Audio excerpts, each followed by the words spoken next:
Josias, como é que você viu essa polarização aí no Supremo Tribunal Federal? Olha que diferença, que discrepância de penas, né? 17 anos para 2 anos, o entendimento de 2 juízes. E a retomada agora é com o voto de Cristiano Zanin. E tá todo mundo querendo saber para que caminho vai Zanin, para o lado de Alexandre de Moraes ou de Nunes Marques?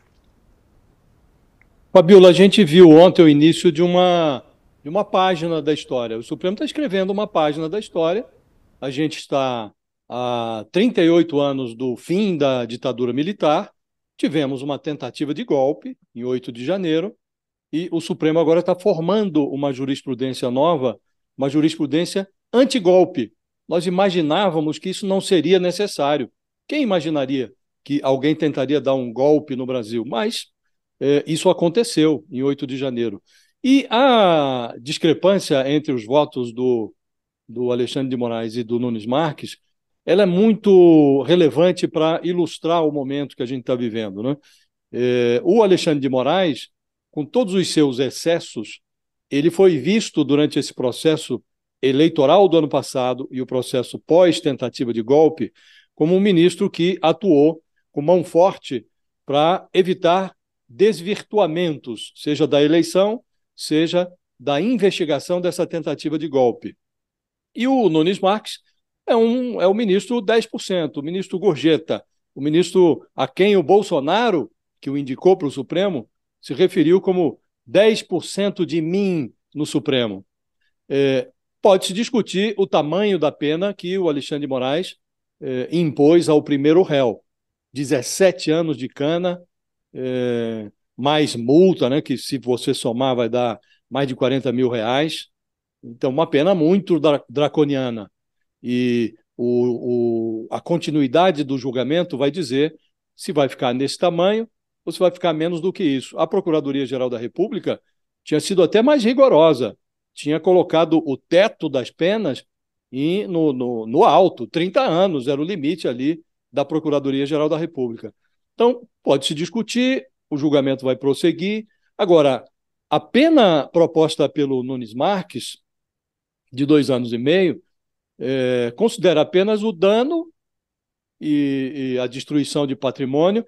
Ele desconsidera, para ele não houve uma tentativa de golpe, para ele a democracia não esteve sob risco. Então, para utilizar a terminologia do Alexandre de Moraes, para o Nunes Marques, o que aconteceu em 8 de janeiro foi um passeio no parque. Em determinado momento, as pessoas resolveram quebrar a roda gigante. E ponto. Não teve risco, a democracia não esteve ameaçada. Se prevalece esta posição do Nunes Marques, que não vai prevalecer, mas se prevalecesse essa posição do Nunes Marques, seria muito fácil demonstrar altivez no Supremo, Fabiola. Bastava ficar agachado.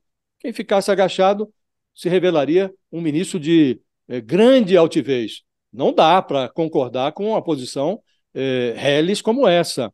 Mas foi assim durante o processo de julgamento das denúncias, quando os acusados, os denunciados, foram convertidos em réus. O Nunes Marques e o André Mendonça, os 2 ministros indicados pelo Bolsonaro, eles divergiram da maioria e, mesmo ali, na hora de aceitar as denúncias, eles já fixaram as suas diferenças.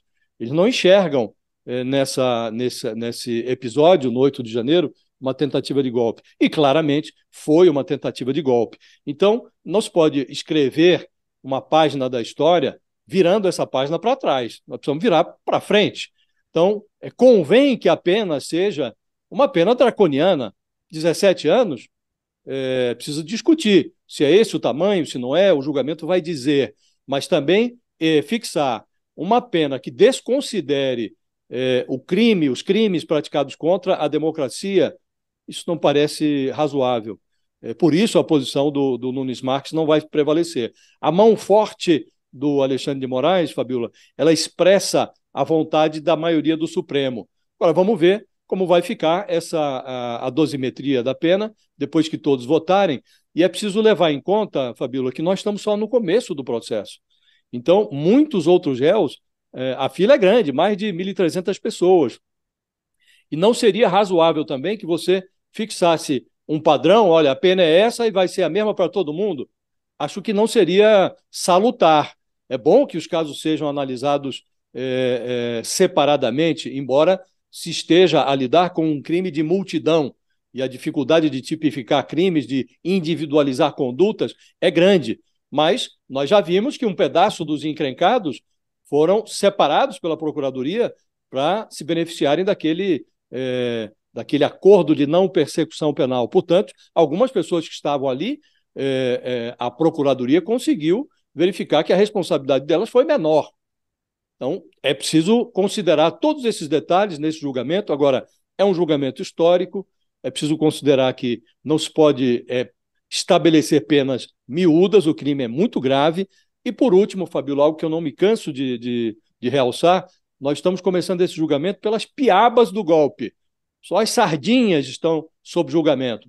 É preciso chegar aos tubarões. Se uma sardinha merece uma pena de 17 anos na dosimetria fixada pelo Alexandre de Moraes, imagine-se que pena merecerá, Fabíola, um idealizador, um incentivador, um cultor do golpe, alguém, por exemplo, como Jair Bolsonaro.